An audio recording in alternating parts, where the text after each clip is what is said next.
So today we will take up the insect sense organs. So we have seen different systems in insects.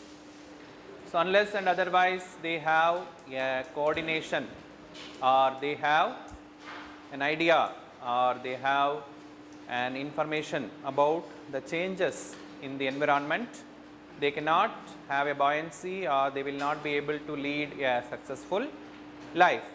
So similar to that of the higher animals, the insects have a full-fledged sensory system, so that the insect can always live in a particular place, and it will have the information about the surrounding. This particular field itself is a separate field, that is the insect ecology, the relationship of the insect in relation to the environment.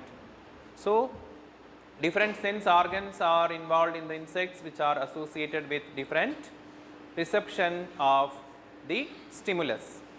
So what are all the general stimulus which an organism comes across in the day-to-day life? It may be either a physical, somebody may touch you, or it may be a chemical stimulus. You will have the smell of something. So if you are getting the smell of a very good food, then automatically your saliva will secrete and your appetite will increase. So all different systems, they work in coordination for achieving the target. So likewise the insects, they come across, the main thing is they have to keep their body orient, because they are the hexapods, they have the 6 legs. They have to orient their bodies in relation to the substrate on which they are walking. So large number of stimulus, the vibrations in the air, or the touching, or the predations, or the parasitoids, they will come across different natural enemies, or different barriers, or different environmental factors, which they have to inform to the brain or the central nervous system. Accordingly, it has to take either, it has to do a positive action, or it has to do a negative action. So for that, many receptors are involved for knowing about the mechanical stimulus. They are called as the mechanical receptors.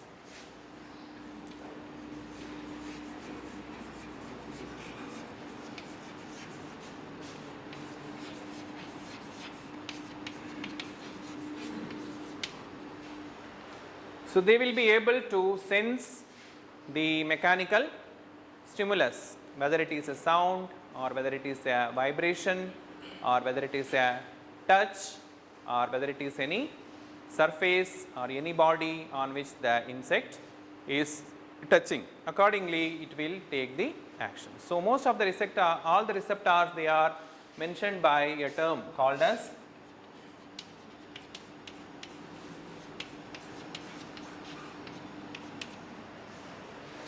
sensilla. So the mechanoreceptors, they can be classified into a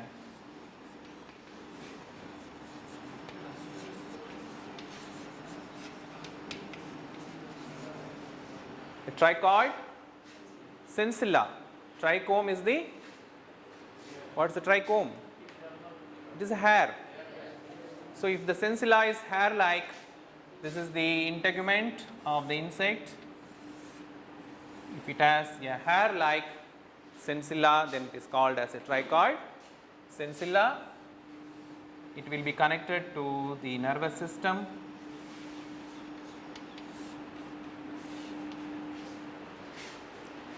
And sometimes the sensilla may be a dome shaped, or it is called as a campaniform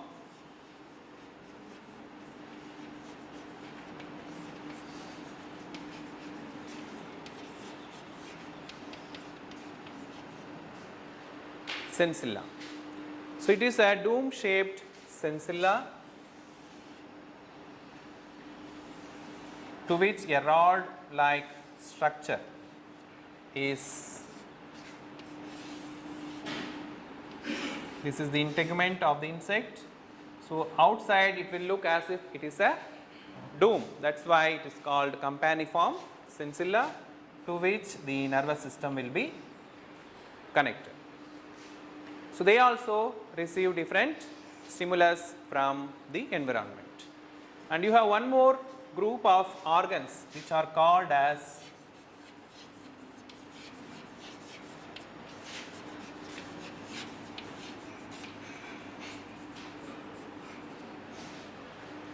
chordotonal organs.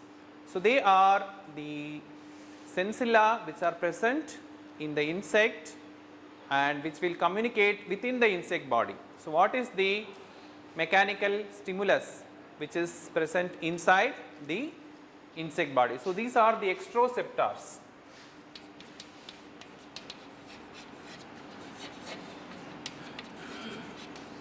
They perceive the stimulus from outside, whereas the chordotonal organs, they perceive the signal from inside. So this is the integument of the insect. They are connected to the integument by large number of cells which are called as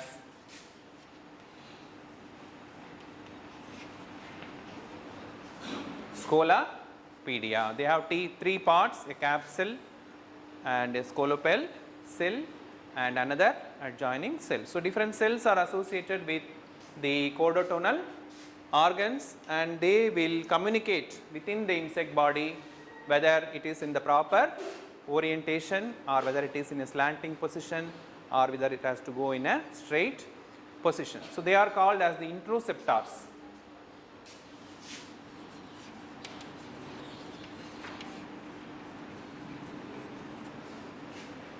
Interoceptors. So they communicate within the insect body, whereas the other sensory organs, they are communicating outside the insect body. These chordotonal organs, they may be either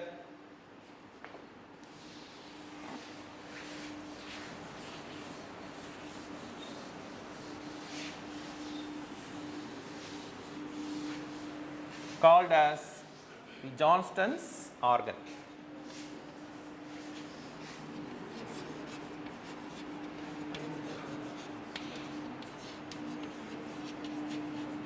And subgenual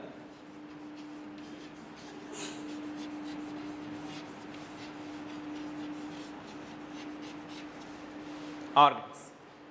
There are large number of small scolopel cells present in the antenna. They will tell the insect about the position of the antenna, whether it is held in the proper position. Every insect, if you observe, always they will be frequently moving their antenna from one place to other place. So the position of antenna with respect to the long axis of the insect body is communicated to the insect brain by means of these chordotonal organs. If they are present in the antenna, they are called as the Johnston's organ. So you can see large number of Johnston's organ in the male mosquitoes. So while studying the different types of antenna in the male and female mosquitoes, it's very clear that you can easily identify the male and the female mosquitoes. How? Just by seeing the mosquito you can identify.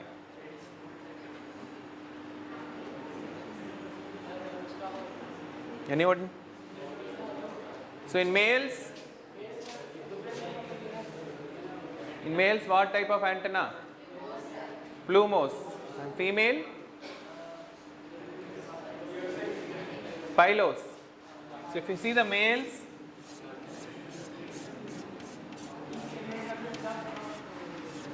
large number of hairs are there in the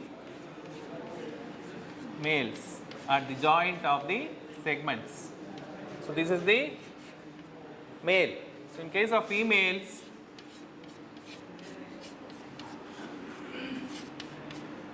it is large, it is bush of hairs are arising from the segments where the segments join, and in case of females very few number of hairs are present in the antenna. So these males, they have large number of Johnston's organ.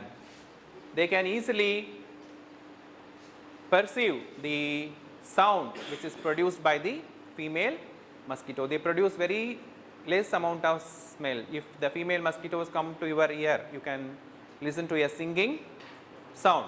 So once a female mosquitoes come near your head or ear, so you can hear a small singing sound. Immediately you will go for killing that particular mosquito just by hearing the singing sound. So that sound is heard by the male mosquitoes for mating with the help of the Johnston's organ. That's why that is produced in very small decibels, and that can be easily heard by its very species specific, and it can be heard by the insect. Likewise, you have the subgenual organs. They also report they are called as the proprioceptors.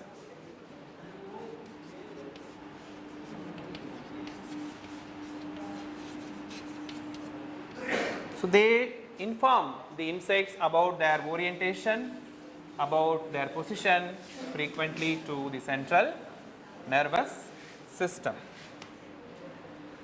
Then you have the auditory organs.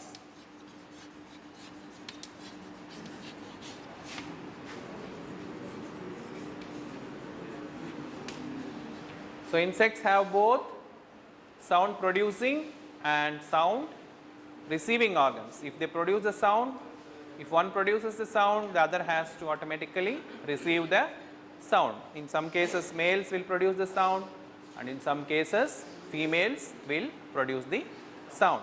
So in case of cicadas, the males produce the sound. So that's why the cicadas are mouthless wives. The wives, they will not be able to talk. They will not be able to produce the sound. So in most of the cases the females produce the sound, and in some cases the males produce the sound. We have the sound recorders today that we can record the sounds produced by different species, and we can even identify the species by recording the sound. The sound produced by each and every species is species specific. So for receiving the sound, they have different organs. One of the organ is called as a tympanum.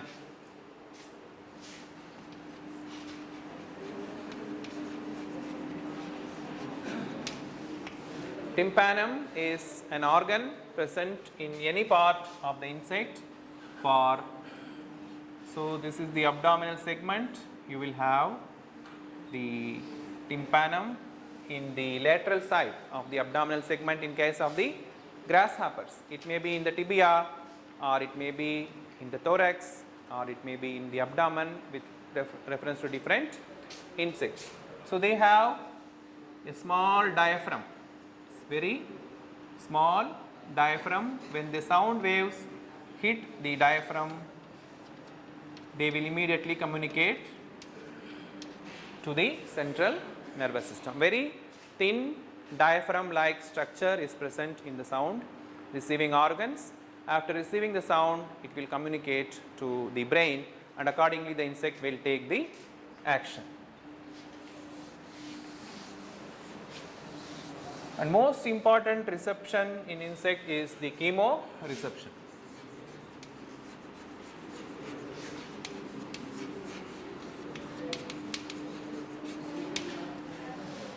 That is receiving the chemical stimuli.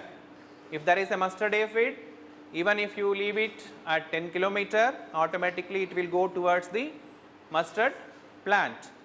If there is a rice weevil, automatically it will go to the rice plant.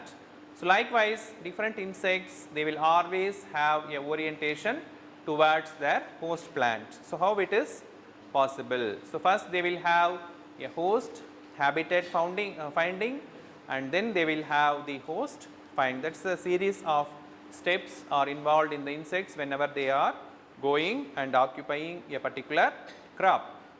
So in this, the chemoreceptors, they play an important role in finding the food material. Chemoreception involves two steps. One is the taste receptors and the other one is the smell receptors. Taste is taste is the gustation.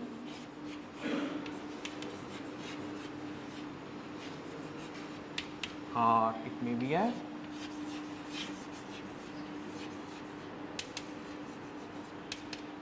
olfaction.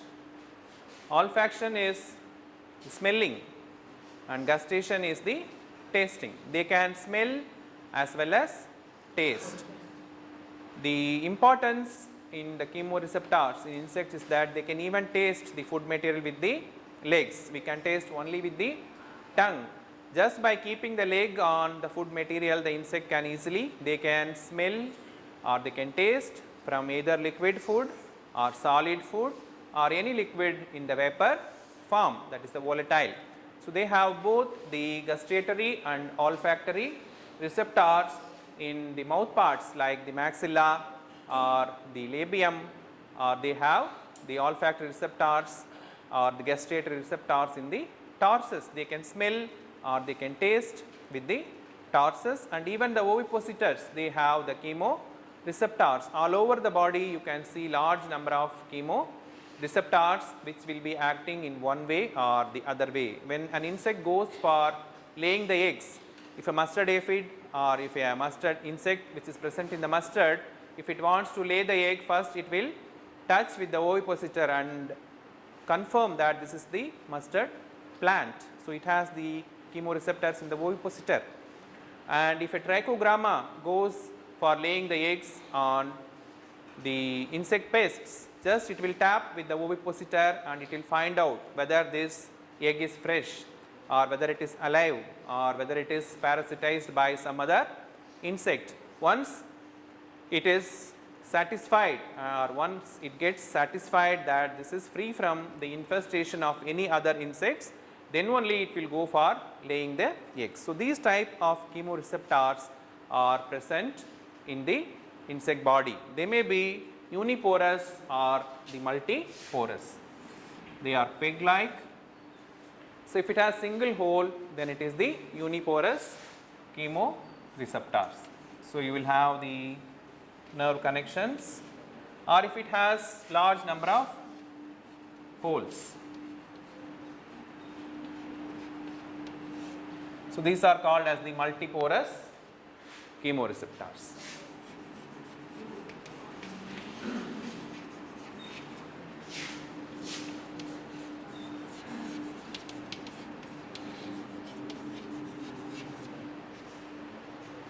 So, they can perceive the smell from a very long distance. Honeybees, they can perceive the stimulus of honey from a long distance. They can go for foraging with the chemoreceptors. So, each and every crop produces the volatile substance. Mustard produces cinegrine, they produces the rice, it produces the different types of alcohols, and whatever crop you take, it will emanate some odor.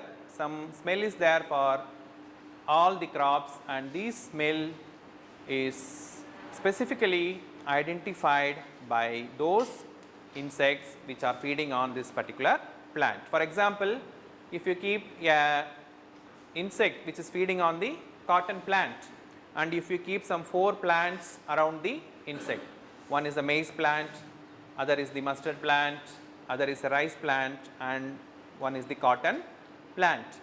And if you give a choice test, automatically it will go to the cotton plant, that it knows that I am a feeder of cotton and I have to go to cotton. So, it will identify the host crop from a long distance and it will orient its movement towards the host plant. So, this is achieved by the presence of the chemoreceptors. So, apart from this, you have the hygroreceptors which are present in the insects.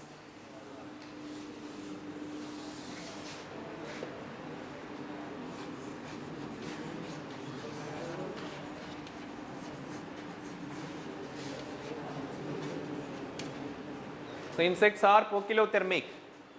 So, they can adjust their body temperature with the environment. So, they can live in cold condition, the same insect if can live in even warm condition, and accordingly they will adjust the body temperature. So, likewise the hygroreceptors they inform the insect about the humidity, relative humidity. So, some of the insects which are living in the soil, they are fond of relative humidity. When the soil is getting dried, when there is no rainfall, automatically they will go to deeper level in search of humidity. Some of the insects, they don't love humidity, like the earwigs.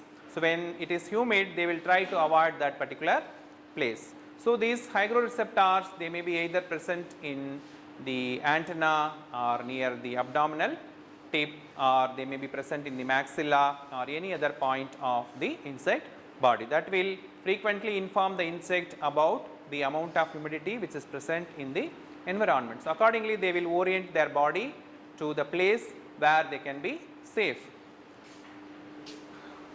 So, likewise you have the thermoreceptors, frequently they will detect the changes in temperature in the surrounding environment. So, shading effect. So, if the insect it is put in the hot, automatically it will go to the shade.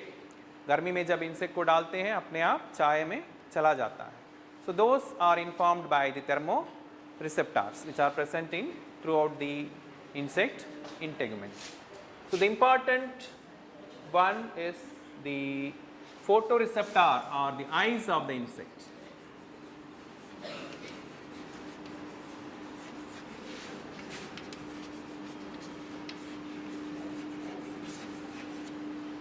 Or eyes of the insect.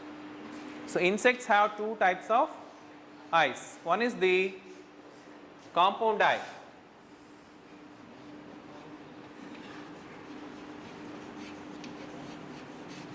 And the other one is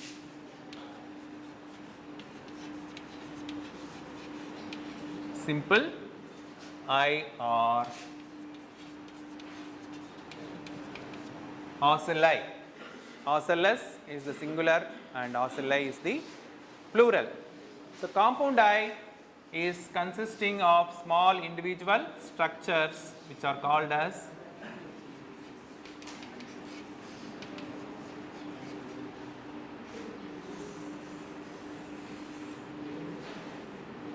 So, if you see the eyes of the praying mantids or the dragonflies, they will have large number of individual units, and each and every unit is hexagonal.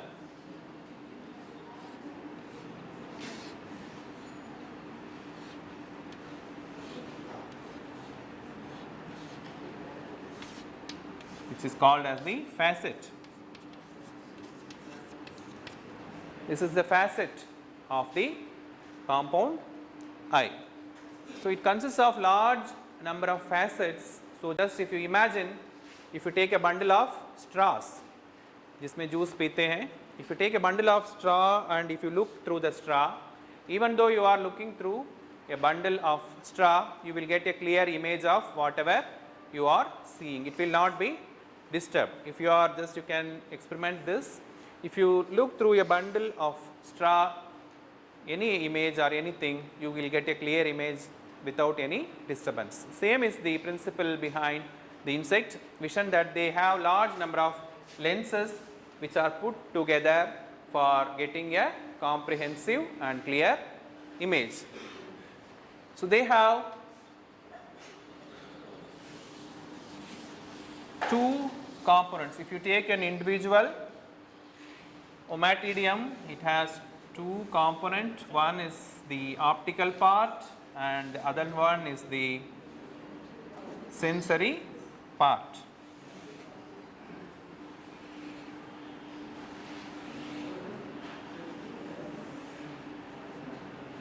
So, this is the optical part,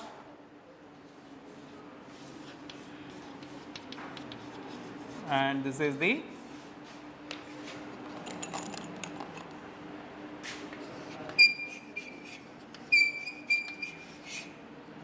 sensory part. So, when light falls, it will give a comprehensive image. So, this is the crystalline cone.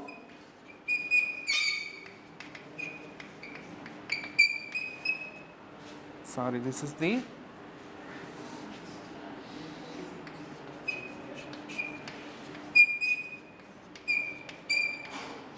lens. This is the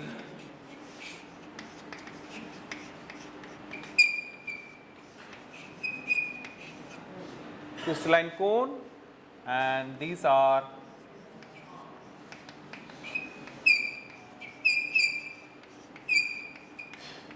retinular cells. So, these cells secrete a material which is called as the rhabdom.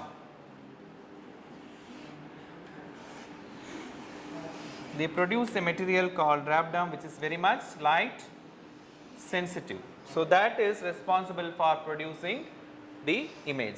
Always they will have the pigments which are sensitive to light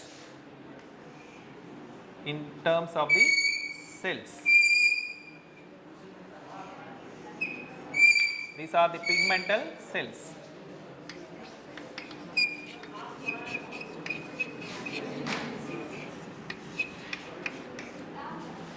These are the pigmental cells.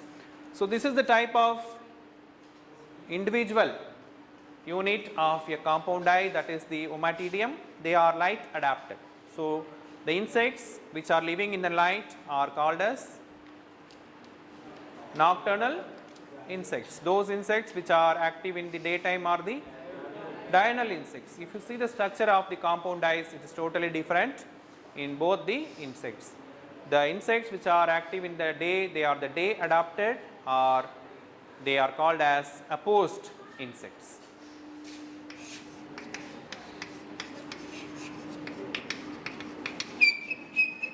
Opposition insects, they will have the pigmental cells around the retinular cells. They have a pigment, that is the rhodopsin. Pigment is called rhodopsin. It is very much sensitive to the light. So, depending upon the intensity of light, they will go up or they will go down, and they will produce the comprehensive image. So, these are the light adapted insects. Those insects, the butterflies and moth, or even if you observe the cows or cats, their eyes will be glittering in the night time. रात में बिल्ली की आँख चमकती है. So, they are the night adapted eyes. So, they have the long crystalline cone,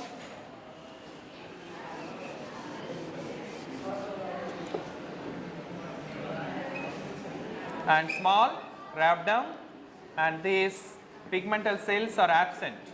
So, you have large number of ommatidia. So, all can come together in one rhabdom, and it will form a comprehensive image. So, they are called as the night adapted insects or the superposition.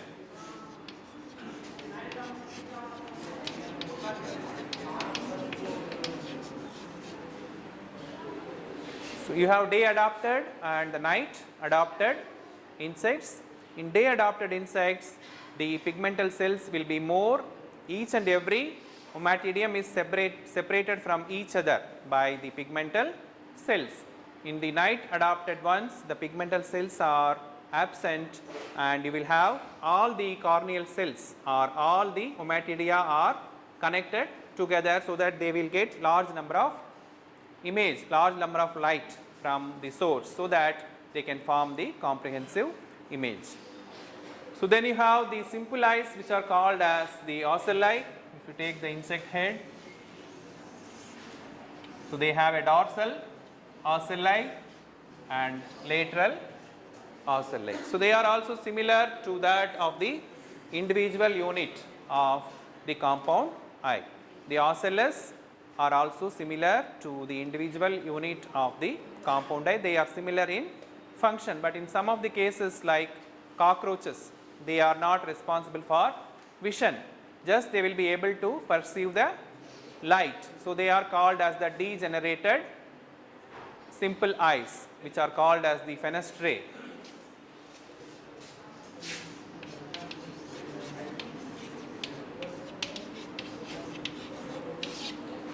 The simple eyes are degenerated in some of the insects, and they are referred to as the fenestrae. They can perceive the light, but they cannot produce a vision. So, they are destroyed. They are not, they are used only in some of the larval forms. Some of the larval forms, they have the fully functional simple eyes. Otherwise, most of the insects, they will use the compound eyes for producing the vision. But if you see those insects which are living in the cave or which are living in the underground, they will not have a vision, they are blind insects. So many of the insects which are living in dark, they will be able to perceive the light, but they will not be able to perceive any object. कोई image उसके अंदर नहीं बनता है. Just they can know that some light is coming, and they will try to avoid the light by seeking the darker places. Otherwise, they will not need any light. If they are kept in the dark for the entire life, they will be able to complete their life.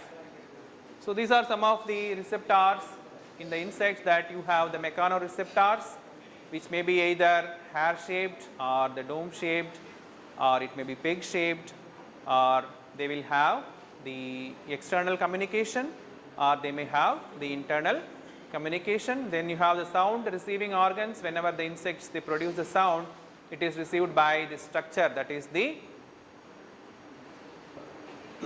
structure that is present in the abdomen of the insect. In some cases, that is a tympanum, or it may be in the tibia, or it may be between the tarsus, or it may be in the thorax. The location of different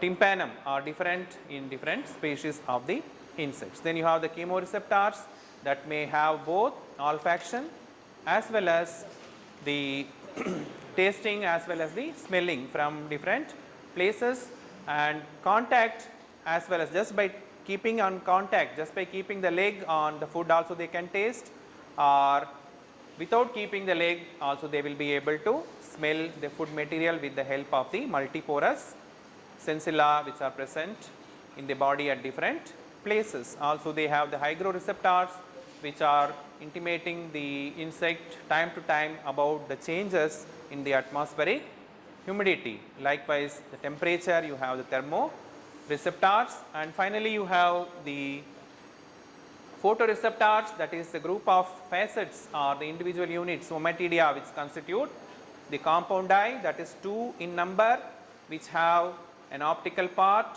and a sensory part. The optical part has the lens and the crystalline cone, which are formed by the integument. They are also a component of the integument. They are shedded during the molting. With molting, the compound eyes will be shed, and the optical part consists of the retinular cells with the pigmental cells, and they produce a rhabdom which is responsible for production of the image. They can be either light adapted or they can be dark adapted, depending upon the presence of the crystalline cone and the number of pigmental cells which are present in the cone. And you have the simple eyes that may be either lateral in position or it may be dorsal in position. In the larval forms or in the immature forms, they are used for viewing the objects. In many cases, they get degenerated when it becomes the adult. Okay, is there any doubt?